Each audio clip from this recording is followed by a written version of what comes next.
$6200 3-chi paytda Gentra topib qo'ydim. 2022 4 balon Amerikanka Optra polniy shumka kraskasi toza. 120 ming yurgan. Holati yaxshi. Mashinani Malibu bar, Mercedes, deflektor, Trio, monitori bor ekan.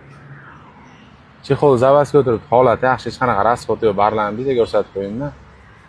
Hamma yo'q joyida mashinani olasan, minasan degan mashina.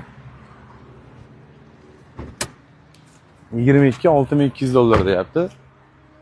Amerikanka Optra polniy shumka tonirovkaga 10 kun bo'lib ruxsat olinganiga 150 metr zapaskasi o'rnida zadniy kamera. Polniy 100% shumka bo'lgan ekan. 22. Pulda ham bor ekan, gerdilaboy bor ekan. 1.5 motor, gidravlik ABS, konditsioner, injektor metan, holati yaxshi. Qanaqa rasxoti yo'q, olasiz, minasiz. 2022 122 ming yurgan kraskasi toza, narxi $6200.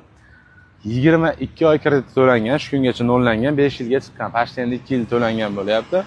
3 yil kredit qolgan bo'lyapti. Narxi $6200. Kreditni davom etib kelsalar, o'zining nomida dehqonda o'zidan like bosib obuna bo'lib tashlanglar.